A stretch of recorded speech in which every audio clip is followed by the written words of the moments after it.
Olá, boa noite, como estão todos? A todas e a todos. Eu estou aqui aguardando a professora Everilda entrar, Everilda Brandão. Vi que Armando Teixeira entrou. Uma alegria você estar por aqui. Vamos aguardar a professora Everilda entrar para nós falarmos sobre os novos bens, né? E uma nova sucessão, um assunto tão atual, tão novo, né? E que precisa ser mais discutido, falado, conversado, né? Para podermos, nós como operadores do direito, trabalhar nessa nova dimensão, né? Nesses novos direitos. Leonardo, Marina, obrigado, Leonardo. Aí, a Verilda entrou, vamos ver, deve entrar a solicitação dela.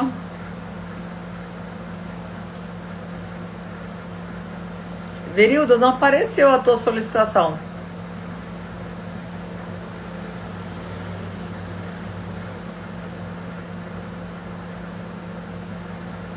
Você acionou, Everilda?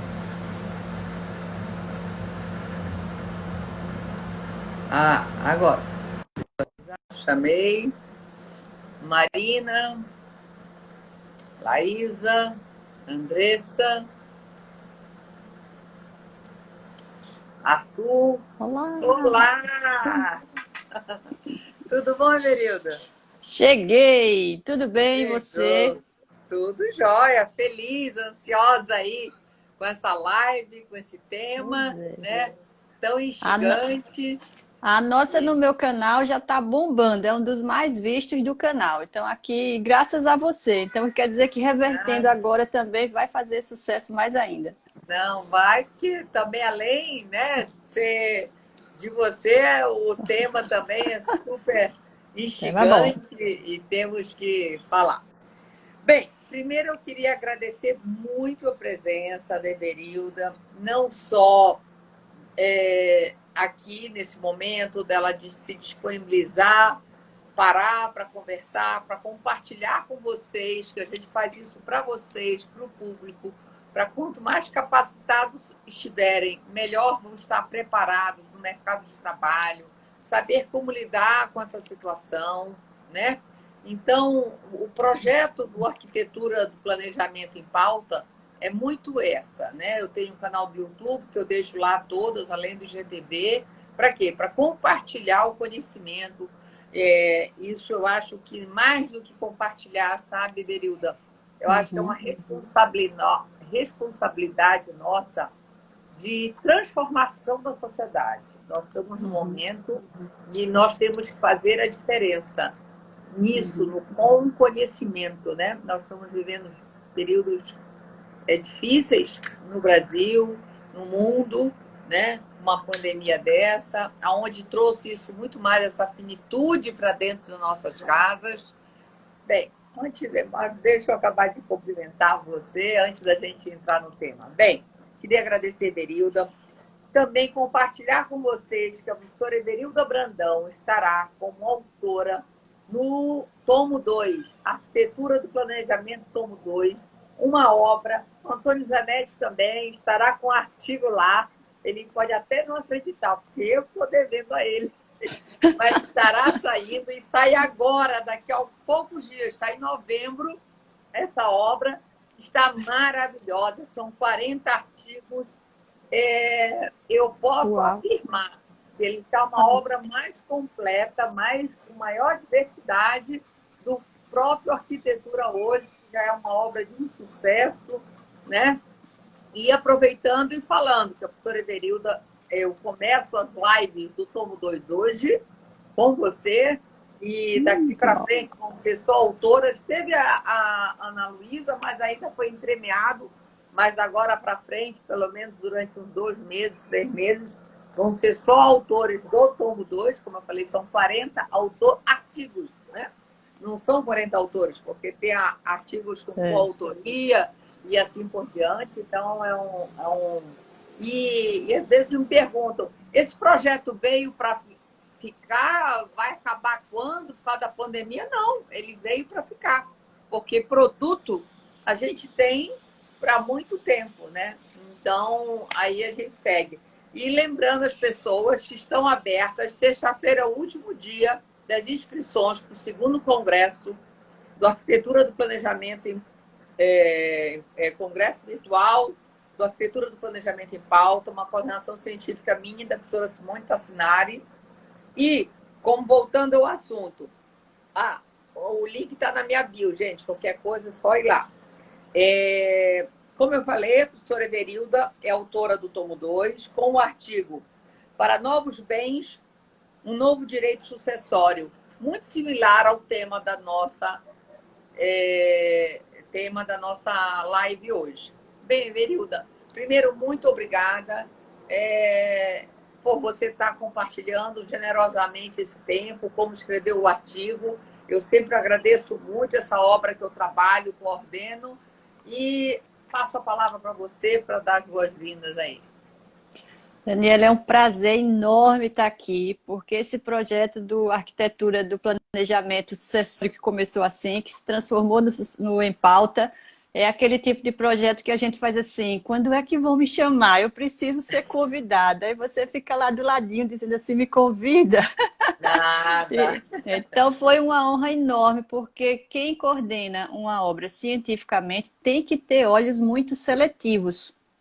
Então, quando você fez o convite, é uma felicidade enorme, porque a gente tem assim um caminho que está estudando para o lugar certo, porque se olhos como os seus repousaram em cima dos meus estudos, é porque eu estou no caminho certo. Então, eu que tenho que agradecer muito de participar de um projeto desse. O tomo 1 já é a grande referência de direito sucessório no Brasil, que nesse respiro que o direito sucessório tem dado.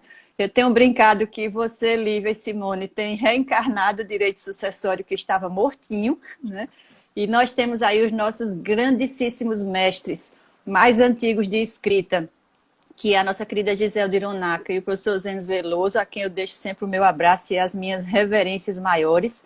Mas e a nossa geração? O que é que está fazendo pelo direito sucessório? Então, vocês foram lá reencarnar e eu estou nessa mesa mediúnica porque é um tema maravilhoso. Então, quero dar boa noite a quem está aqui. Bom dia, boa tarde, boa noite para quem vai ver na gravação. E agradecendo demais pelo convite, porque a honra é toda minha. Então, fica para você começar e dar o start por onde a gente vai começar.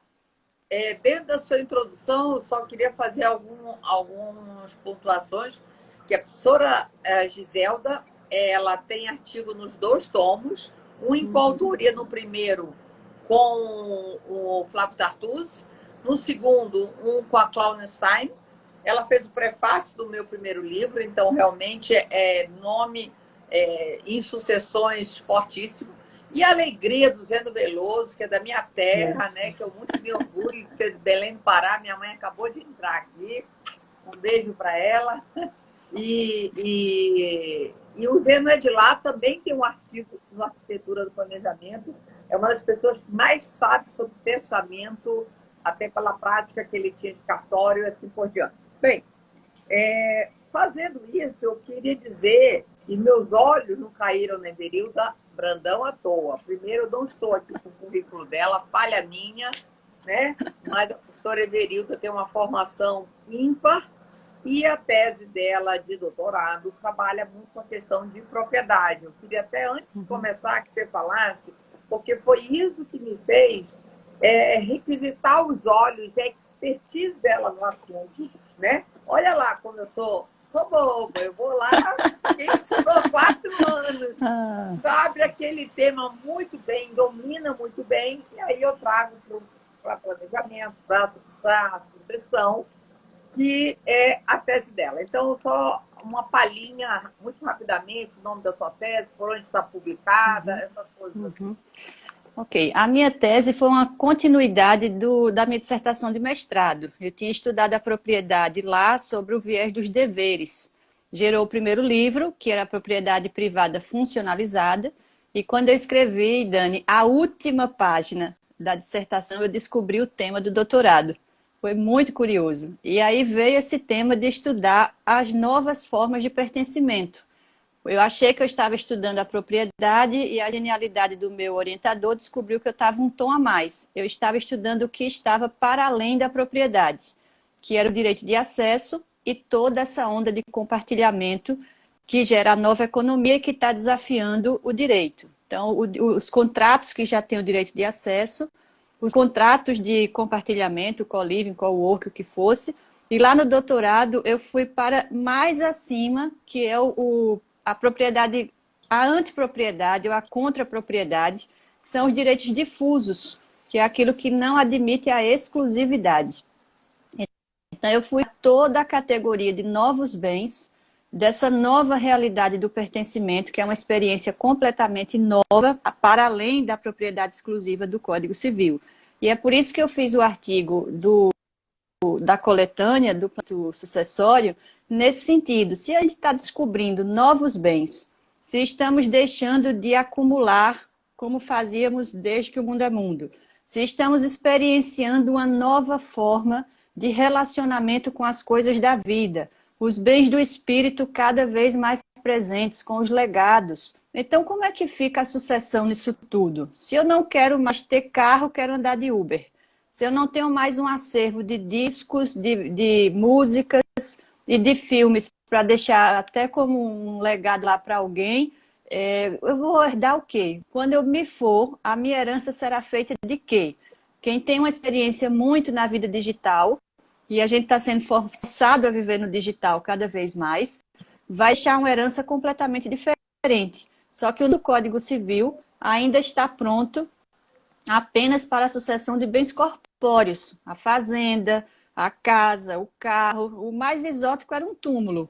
Eu, como advogada, quando eu vi uma pessoa dizer que queria tudo que ela queria era herdar o túmulo, eu digo, Jesus. E como é que fica essa noção? Então, eu me arvorei aí nesse desafio de escrever um pouquinho sobre como seria os institutos da sucessão, como eles seriam moldados ou agitados enquanto o legislador não entende que temos novos bens. Porque você imagina uma pessoa cujo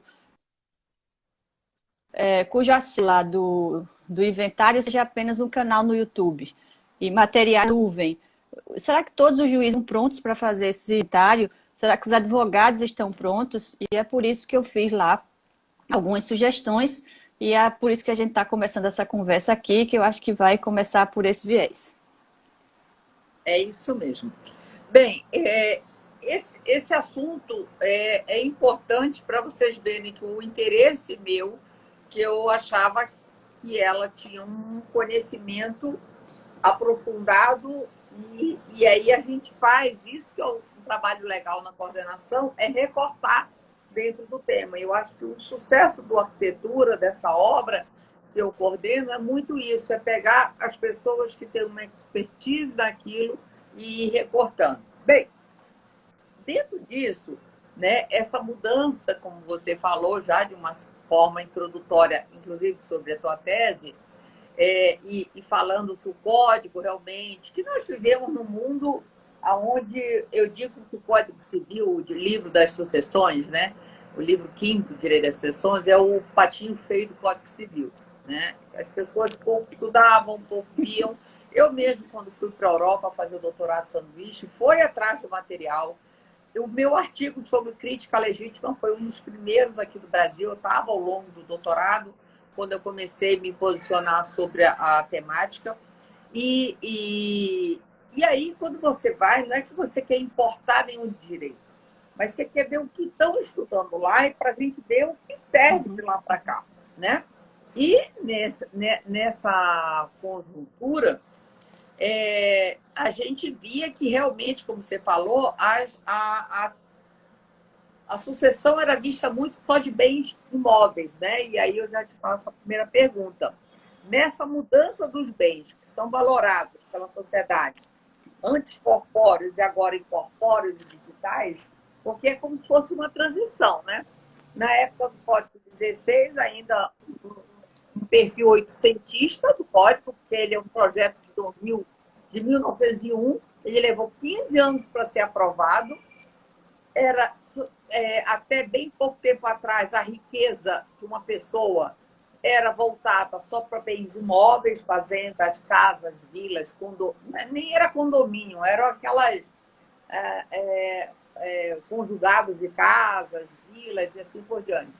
Fazendas, sítios, terras. Então, era tudo muito terra, era sinônimo bens imóveis, apartamentos. Quantas pessoas não investiam no urbano em imóveis, comprava casas, salas e assim por diante, né? Surgem os bens móveis, que é já contemporâneo desse século XX, de várias formas, né? Fundos, aplicações, moedas, ações, de uma forma muito mais já agilizada, fluida, ágil, com menos burocracia, para agora essa fase digitais. Então, dentro disso, né, como é que essas mudanças você vê tudo isso? Só falhou um pouquinho na pergunta final, a última frase, Dani. Acho que travou aqui para mim, não sei se travei um pouquinho para as pessoas.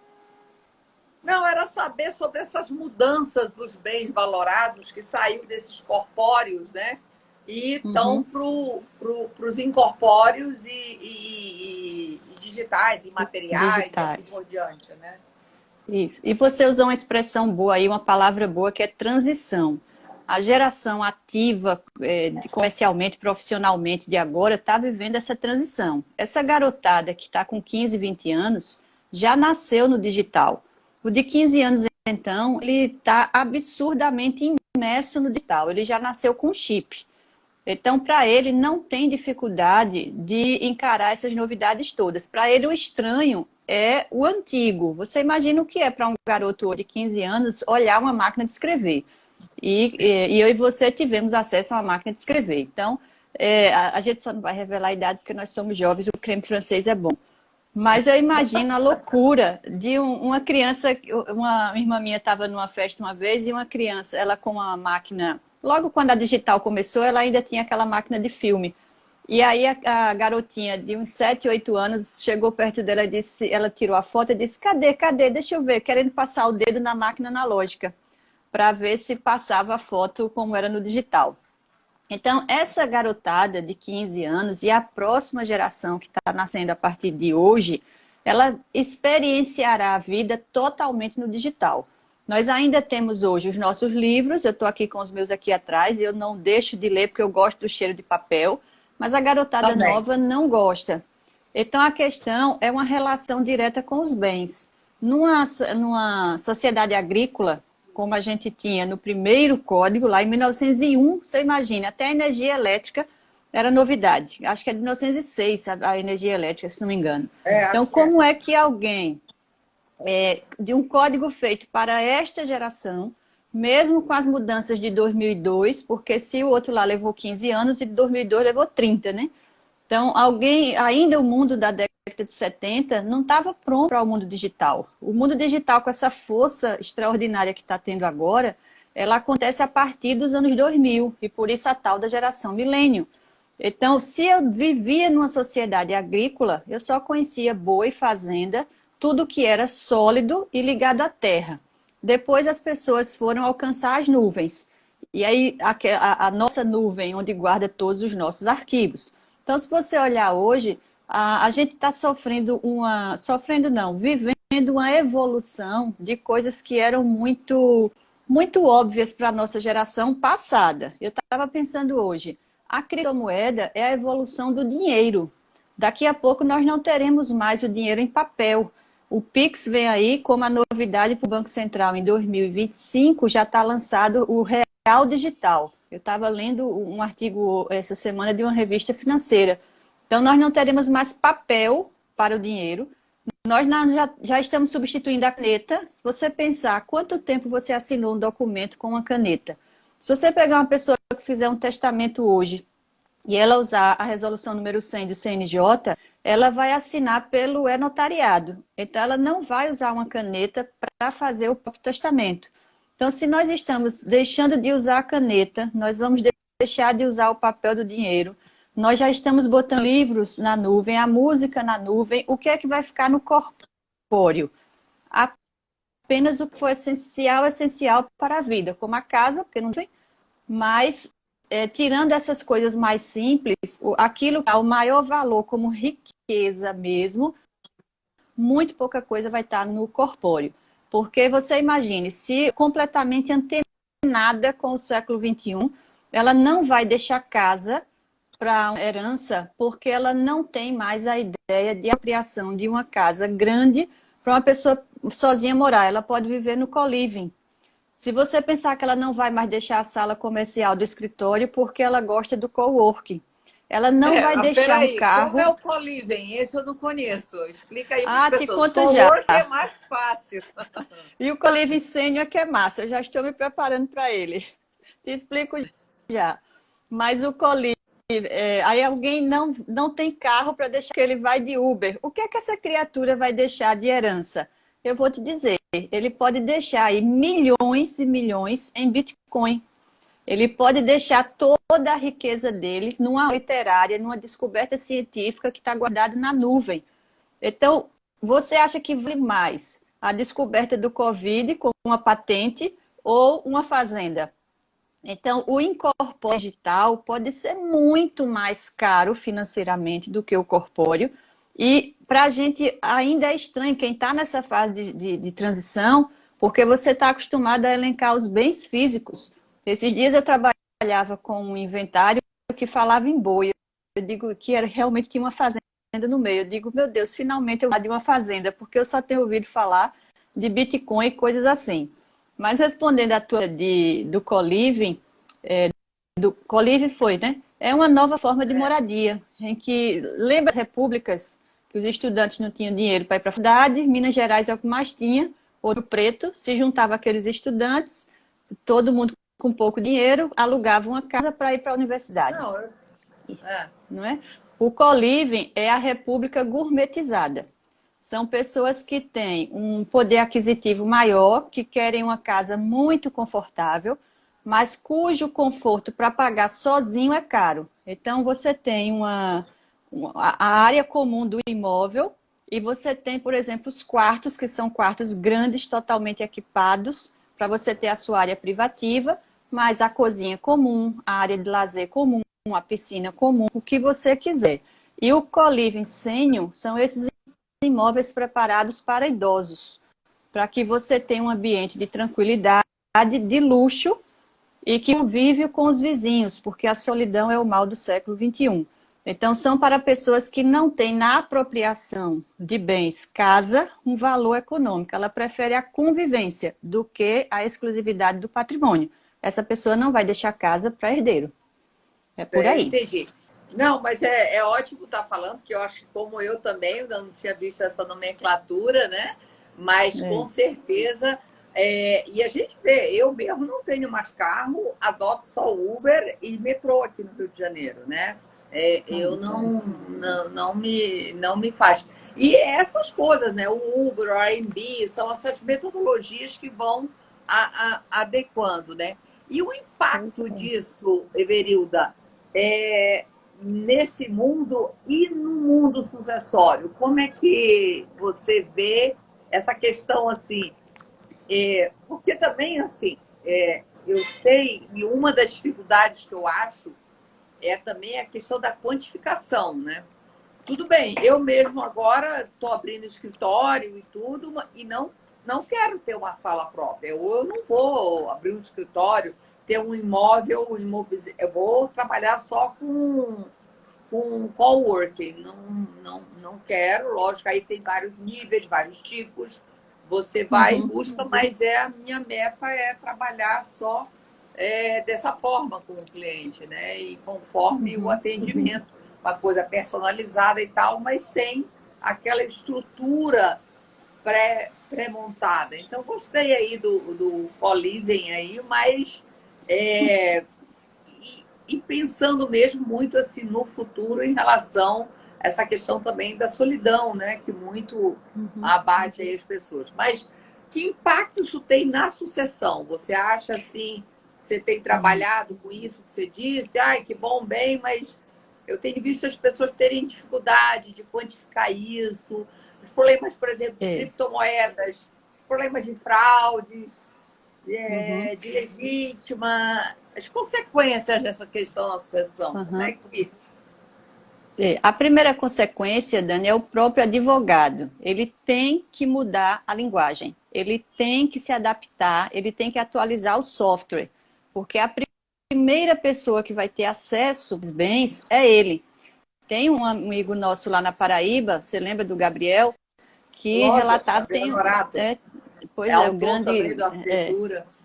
pois é, o queridíssimo Gabriel dizendo que um pai lá na Paraíba, muito preocupado, porque ia fazer o inventário extrajudicial e a pressa era ele ter acesso ao canal do YouTube do falecido, que era a grande renda do falecido.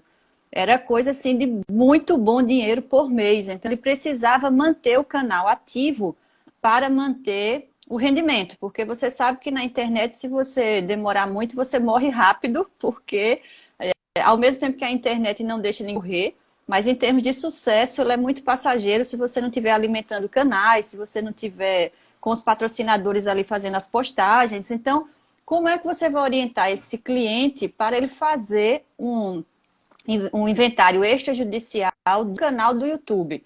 E aí o próprio tabelião tem dificuldade de fazer isso. Qual é a valoração do bem?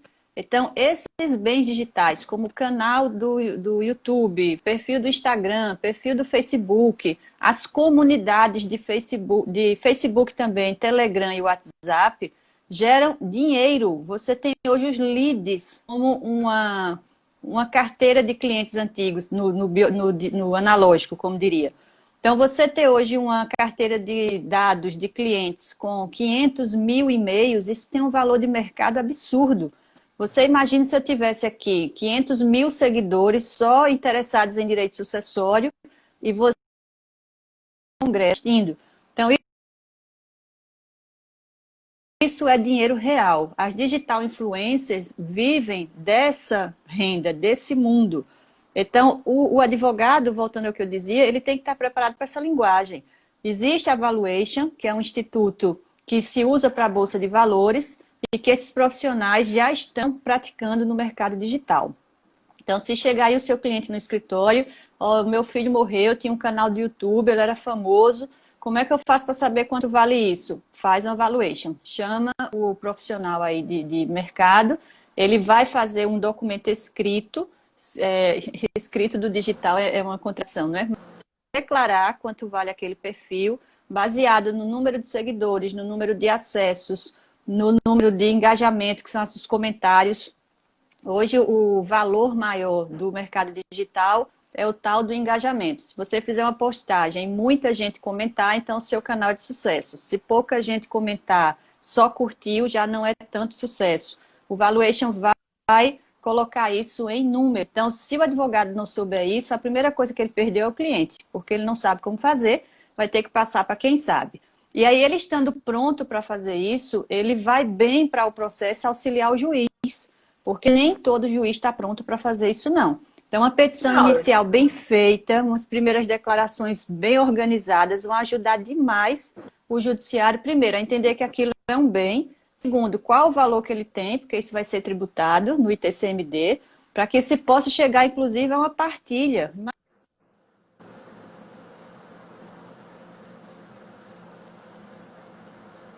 Partilha. Então, olha o impacto que vem aí direto nas sucessões.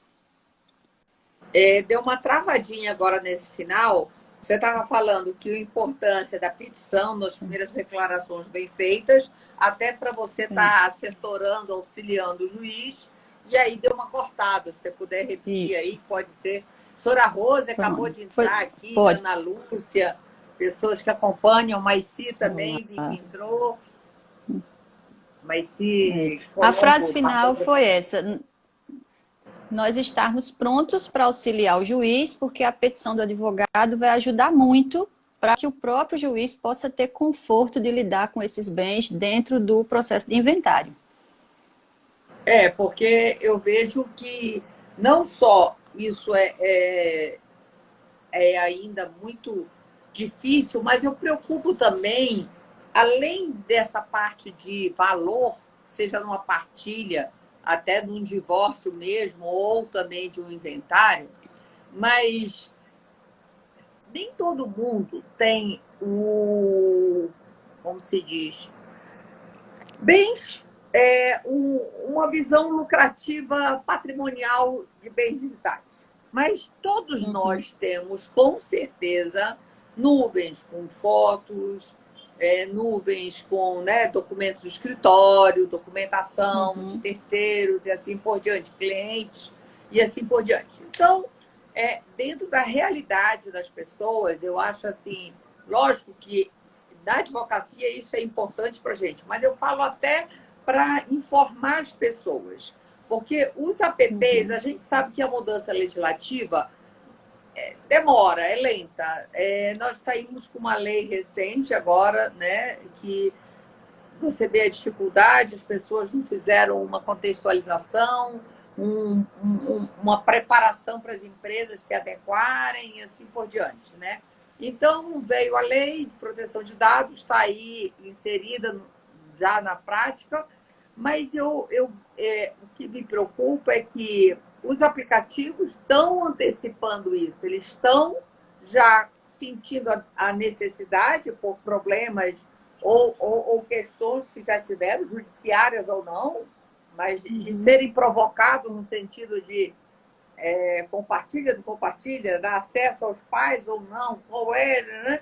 E estão criando as próprias regras deles. Eu falo isso porque, como essa é uma questão tão cultural, por exemplo, eu acho que, como você fala, a nova geração milênio, né? Ela não tem foto impressa. Né? Ela tem fotos totalmente... Eu mesmo, desde que estou no mundo digital, acho que nunca mais mandei imprimir foto, nem umas poucas de uma viagem ou alguma coisa assim. Estão perdidas. Eu imagino se eu fosse mãe agora, o tanto que eu tirei foto de algo dos meus filhos quando era pequeno, primeiro aninho e tal. E aí, ficam aonde essas fotos? Aonde eu me organizo? Como é isso dentro da prática? Porque tem toda essa... Você pode até deixar... criar traumas, né? Se você não deixa isso acessível às pessoas, ou tem que estar compartilhando, é um mundo totalmente novo. Isso sem a gente entrar na questão eletrônica, né? Da inteligência artificial, que a gente vai se sentindo totalmente manipulado, né? E olha que um outro impacto interessantíssimo no direito sucessório é a questão da privacidade do morto.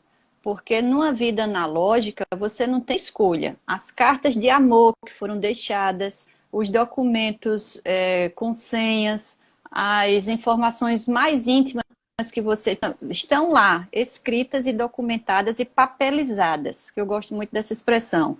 No mundo digital, você tem a possibilidade de ter uma intimidade para que os seus herdeiros também não tenham acesso àquilo que você quer guardar e que você não deixaria à toa numa gaveta.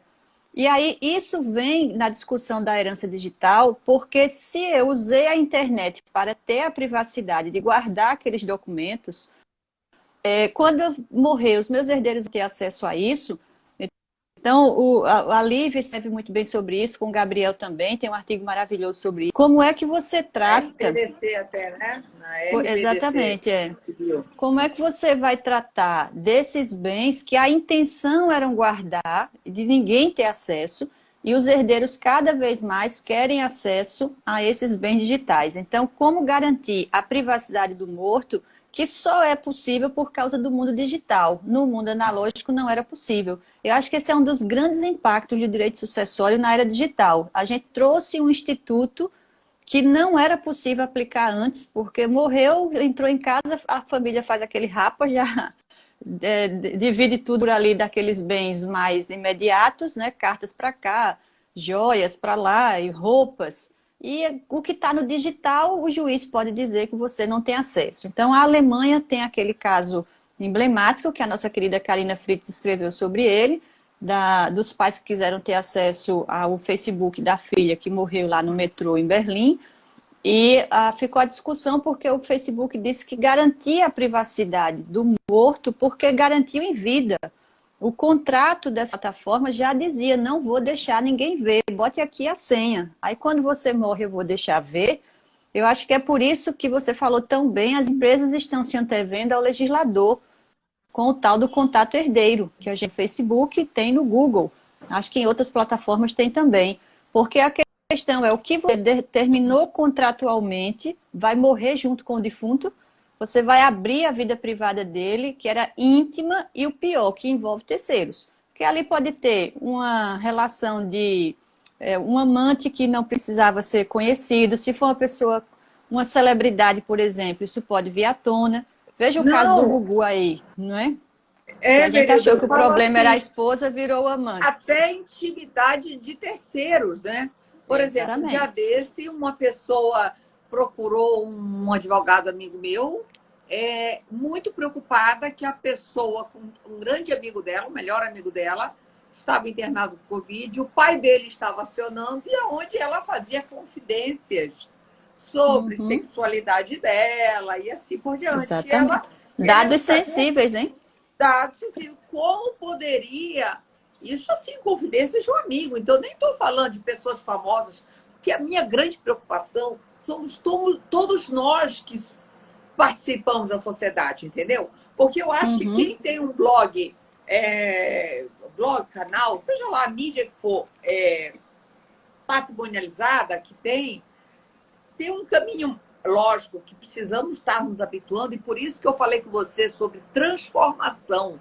É a necessidade de nós, operadores do direito, estarmos nos transformando e qualificando. Não é à toa. Olha, eu estou com o tomo 2, já estou lidando o tomo 3, já estou com o tomo 4 na cabeça, já o pré-sumário dele, porque o assunto não se esgota, Everilda, não é. tem. Graças O a Deus. assunto.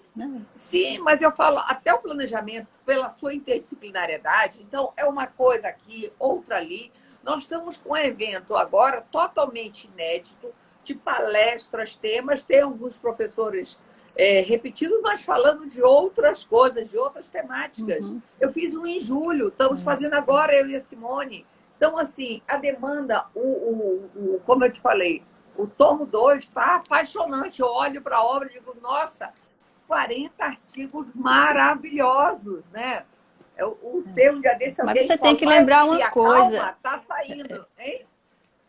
Mas, Daniela, você tem que lembrar uma coisa. Não é à toa que o direito sucessório é o quinto livro do Código Civil, porque lá você, para chegar a suceder, você tem desde direitos da personalidade até questões de família, passando pelos direitos.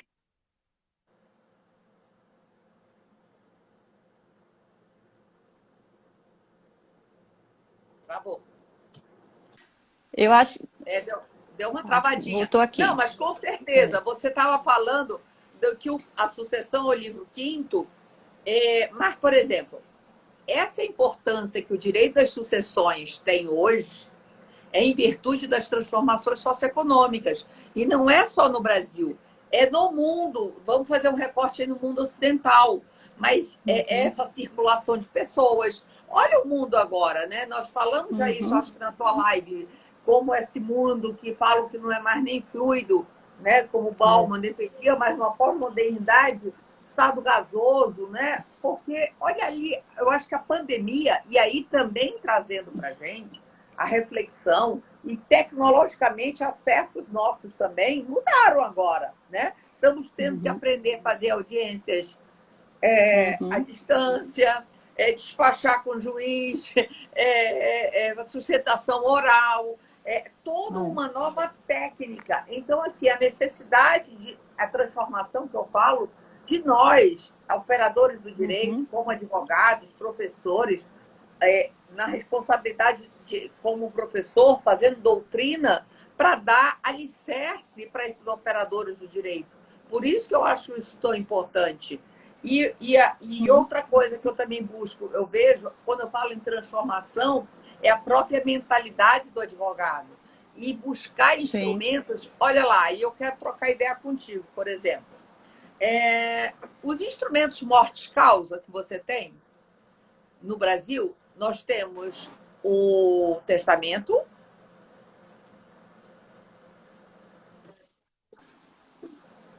Eu estou te ouvindo bem. Tá me ouvindo? Eu parei quando você Travou. disse que quero trocar uma ideia contigo. Então, eu quero trocar uma ideia contigo, por exemplo, da gente. Eu acho necessário nós ressuscitarmos alguns institutos. Não ressuscitarmos, Interessante. mas revigorar, oxigená-los, né?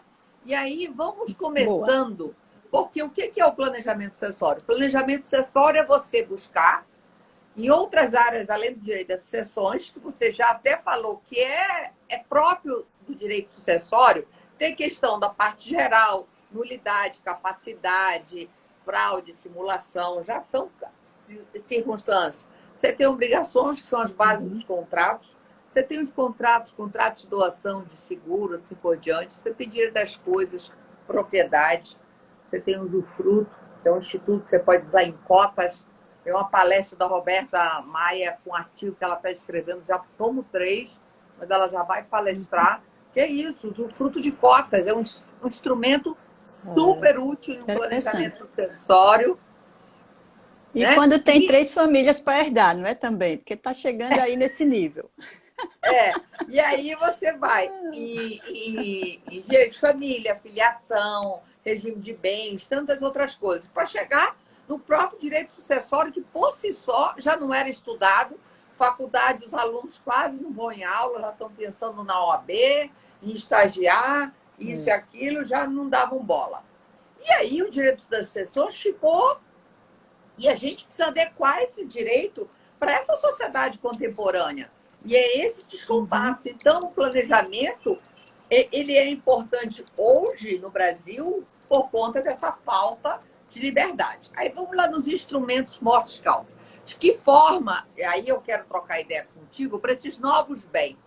A gente não está falando de uma nova sucessão, da capacitação dos profissionais, terem que se adequar à linguagem, às tecnologias e tal. A doutrina, a responsabilidade também de estar escrevendo sobre o assunto, para estar dando conteúdo para esses operadores do direito. E agora eu quero dar um olhar sobre os instrumentos. Nós temos o testamento, que ele vai ser muito útil, eu acho, para essa questão de testamentos digitais.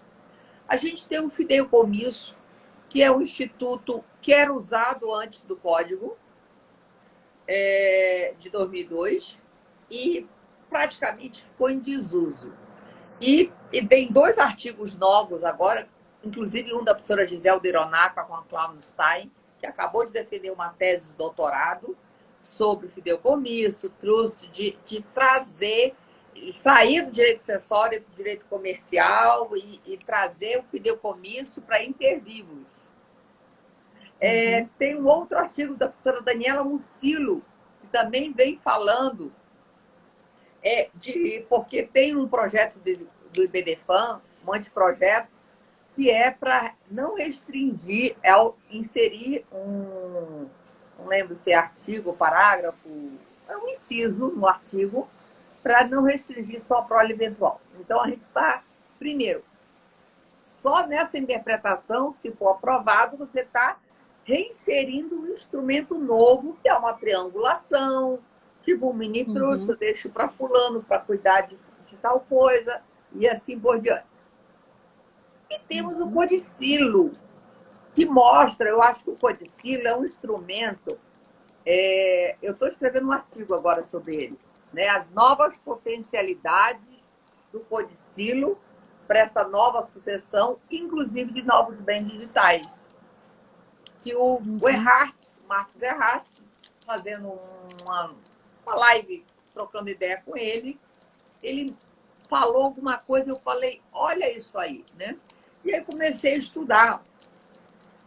Primeiro, o Brasil, apesar de saber que o Brasil é um dos poucos países que ainda tem esse instituto, eu estou falando mais do codicilo assim contigo, assim, porque eu queria ver dentro da operacionalidade para as pessoas que estão nos ouvindo, que formas concretas a gente pode, que instrumentos podem estar nos auxiliando melhor para esses novos bens que necessitam dessa nova sucessão. E o codicilo, todo mundo tem aí, quando eu falo transformação de nós, operadores do direito, pensarmos no potencial que pode ter um codicilo. Se você pensa só para valores de pequena monta, eu falando com o Gabriel esses dias, mas já tem jurisprudência que entende que é 10% do patrimônio. Eu vi Eu um dia adoro aquele desses, teu exemplo do valor de pequena monta de 1 milhão de euros. Repete aí, porque 1 eu adoro milhão e escutar essa 200 mil história. euros. Isso aqui é um Mas codicilo tudo bem. bobinho. Não, mas olha lá que Para quem tem 1 interessante. bilhão, 1 milhão realmente é um codicilo. Mas, vamos lá. Mas quem tem um patrimônio de 1 milhão, o que é 10%? 10% você pode estar dispondo de uma forma muito mais informal e para essas questões, talvez, digitalizadas, desses bens digitais. Lógico, o testamento sempre vai ser, mas eu falo, às vezes, de uma forma menos informal, de uma forma mais ágil, mais rápida.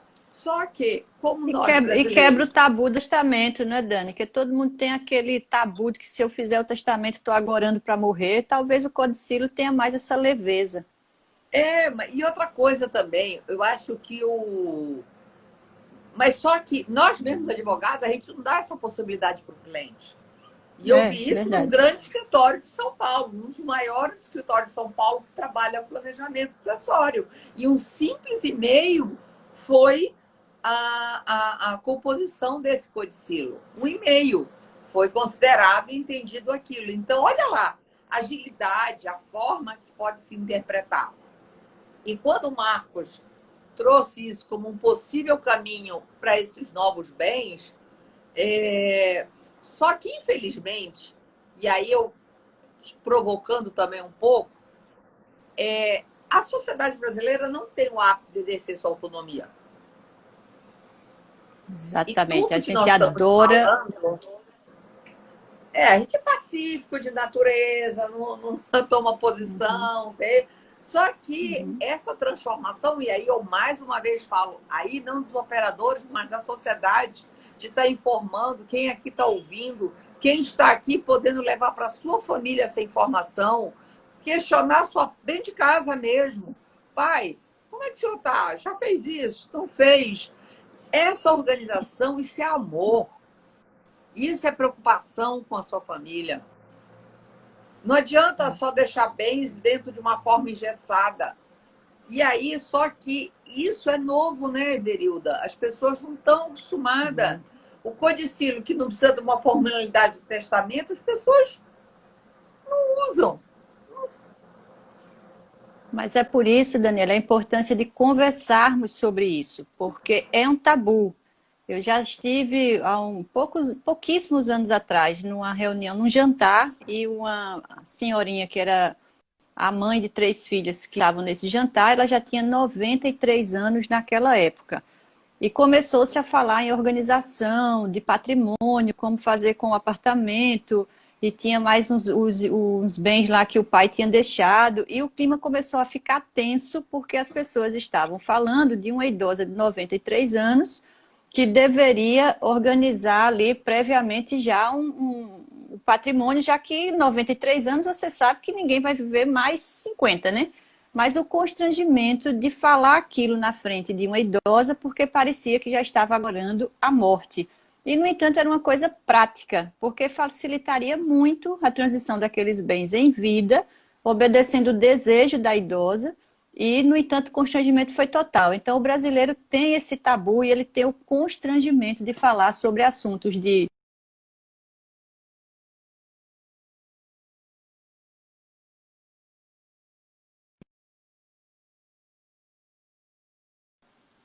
Oi, Acho que deu uma travada aqui. Oi, tá uma tá pena vendo? que está travando sempre. Travou? Mas tá vendo? Ouvindo? Estou te ouvindo. Oi? Tá. Então, exatamente, mas constrangimento, aí eu vou te falar um outro Para constrangimento.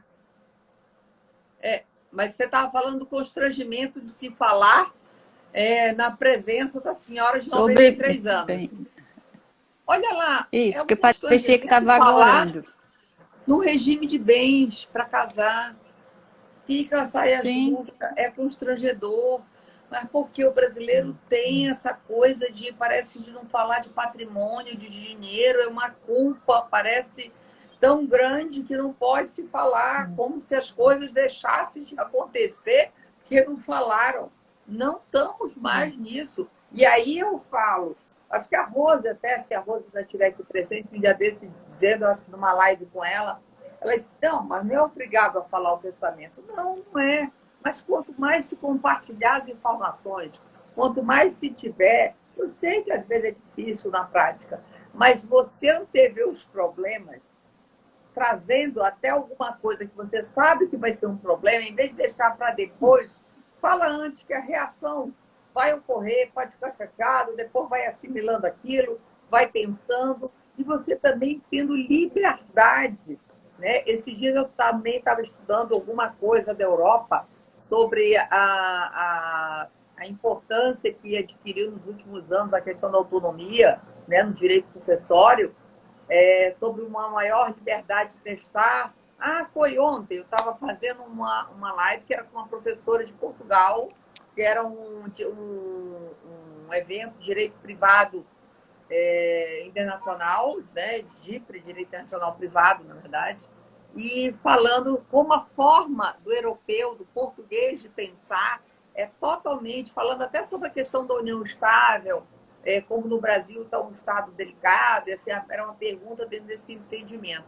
Mas isso é uma questão cultural, mas só vai mudar, Everilda, se a gente se posicionar, se a gente vier aqui falar. É quase como uma catequização. Temos que pensar, temos que nos organizar. Vem novos bens, nova sucessão, Mas novas olha, é formas por isso a maravilha do nome que você escolheu, o Arquitetura do Planejamento em Pauta. Quando você bota o assunto na pauta, os tabus começam a se quebrar. Foi assim com a homoafetividade, foi assim com a união estável, vai ser assim com as sucessões. Quanto mais a gente falar e esse assunto se tornar natural, a cultura muda. Mudando a cultura, vai mudar o procedimento. Veja que no coronavírus agora tem se mostrado aí o aumento exponencial de testamentos durante a pandemia. Então, as pessoas já estão vendo como é importante fazer esse negócio. Talvez depois da pandemia, a visão da necessidade de uma organização sucessória continue. E isso vai ser uma maravilha para todo mundo. Everilda, tem um artigo que eu escrevi com a professora Daniela Mucilo, para aquele livro Coronavírus, o impacto nas relações de Sim. direitos de família, coordenado pela Ana Luísa Maia Nevares, a Marília e a Silvia. Eu escrevi um artigo com ela, Covid e planejamento sucessório. Não há mais momento para postergar. Não há. E realmente, o coronavírus que trouxe foi essa finitude para dentro das nossas casas. Eu acho que vai deixar consequências grandes. É isso mesmo, como você fala, o índice de cartórios, de mudança, de aumento de testamento e assim por diante tem sido constatado, transmissão de bens, doação, não só testamento, mas transmissão de bens, de propriedade. Isso os cartórios estão trazendo esses dados para nós. E acho que como o primeiro corona não passou, vem primeira onda, segunda onda, então aí isso ainda tem um efeito, isso começa a trazer, porque essa finitude trouxe para a gente essa reflexão, né? Um cuidado com o pai, com avós, com filhos que tenham vulnerabilidade de casos, né? Potenciais de serem mais vulneráveis à doença. Agora, com tudo isso, a gente também fica preocupada, né? Porque, infelizmente, o planejamento sucessório, Berilda, tem uma carga pejorativa, como se fosse sinônimo de fraude. E isso eu gosto muito de alertar. Primeiro, não é fraude. Fraude existe em qualquer negócio jurídico e vai ter os remédios devidos para tais. Planejamento sucessório que eu estou falando, que eu diálogo, que é a base dos artigos, é exatamente isso. Organizar, é uma organização patrimonial com transmissão de bens, visando a sua sucessão. Eu gosto sempre também de fazer a diferença do planejamento patrimonial para o planejamento sucessório. São autônomos, mas não tem um planejamento sucessório que não ocorra um planejamento patrimonial dentro. Com isso, eu te faço, já caminhando aqui para o encerramento, uma provocação no sentido da potencialidade de fraude, por exemplo, nas moedas criptografadas, né? Nesse mundo digital, né? Eu sei desse caso, por exemplo, do Gabriel Honorato, que ele me falou também. Ele falou que deram um valor meio simbólico para aquilo, mas, lógico, como da mesma forma as procuradorias vão se informando, vão ficando mais atentas, né? Não é à toa que está tendo todo um crescimento dos ITCMDs no Brasil, São Paulo com um novo projeto, o Rio mudou agora recentemente, tem 2 anos. E a questão de própria transferências, de holding, de ações, as procuradorias gerais dos estados estão mais atentas e vão estar. Isso é questão de tempo de estarem se adequando a isso. Tanto que o planejamento, em muitos momentos, está tendo que se rever um planejamento, porque foram utilizados instrumentos que hoje têm uma outra tributação ou estão sendo vistos de outra forma.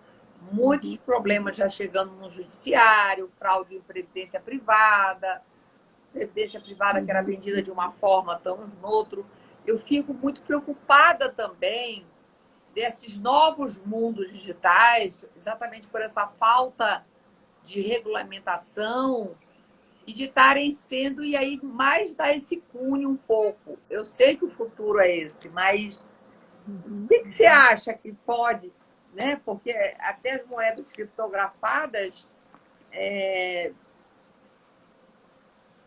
tem esse anonimato, né? Tem essa questão também. Tem, isso é muito importante. De segurança jurídica, né? Também. Você vê o grande... o fantasma do Estado hoje é a criptomoeda, que tem gente que chama de criptoativo, justamente porque ela não é moeda. Para ser moeda, o Banco Central tem 3 elementos fundamentais para caracterizar. Quem quiser saber bem direitinho esses dados, eu tenho uma aula que é com o professor Geraldo Frazão, que é o diretor do Banco Central do Nordeste, lá do nosso grupo de pesquisa da UFPE, e a gente fez uma aula sobre meios de pagamento e ele explica o que é que precisa ser para que algo seja reconhecido como moeda. Tá no seu canal do YouTube ou tá aí? Tá no meu canal do YouTube, é Verilda Brandão. Eu vou lá. E aí é bem legal a aula porque ele mostra todos os meios de pagamento, todas as formas de moeda, porque o Pix, por exemplo, é um meio de pagamento, não é moeda. Mas qual é o fantasma da moeda? É o melhor instrumento de fraude hoje que se tem, não só para as sucessões, mas para o divórcio também, porque ele não é rastreável. É um ativo que é guardado numa plataforma, tem identificação de nome, existe um QR Code, tanto que se você perder a senha, ninguém mais acessa. Então, uma pessoa, por exemplo, se ela quiser no mundo analógico, ela deixa dinheiro guardado na mala, como acharam aí no Mensalão e na Lava Jato. O dinheiro em papel, se você não declarar, o juiz das sucessões não vai saber. Você pode fazer a fraude ali, não paga imposto, divide aquilo entre os herdeiros, se estiverem na paz, porque senão o herdeiro só guarda dinheiro para ele e ninguém vê esse dinheiro. No criptoativo é a mesma coisa. Se você não apresentá-lo na sucessão, você pode transferir aquilo, basta ter a senha. Ninguém vai saber. Então, você falou bem, fraude acontece em todo canto. Mas se a gente deixar de legislar porque alguém fraudou, o próprio direito não existia. Então, não vou não vou casar porque tem uma pessoa em 1 bilhão que faz uma fraude no casamento. Não, o Código Civil vai regular para o bem e vai punir o mal. Mas a regulação é necessária. Então, esse fantasma da criptomoeda, a Receita Federal está tentando, numa linha aí da própria União Europeia, já tem uma instrução normativa no Brasil, que é a 188, que determina que você declare as criptomoedas no imposto de renda, a partir de 30 mil reais. A última vez que eu olhei o Bitcoin, um Bitcoin estava valendo 60 mil. Mas se eu não quiser declarar, se eu adquirir aquele Bitcoin sem ser por uma corretora de valores, é irrastreável. Ninguém consegue penhorar, ninguém consegue achar. Se fizer pela corretora de valores, a própria Receita Federal já engessou as corretoras para que elas declarem. Então, o rastro da corretora chega ao dono do Bitcoin. Mas se Daniele tiver 30 bitcoins e comprar um bem a mim e pagar em bitcoins, essa movimentação financeira pode não ser Não rastreada aparece. nunca. Então, é um instrumento de fraude Everilda, perigosíssimo. Oi. nós estamos perdendo aí, tem 30 segundos. Fala o Ah, teu que canal pena. para as pessoas seguirem, porque querem muito aqui verem essa tua aula. Estou vendo aí comentários. E Everilda agradecer, Brandão, já me despedindo. Everilda Brandão, teu canal? um prazer.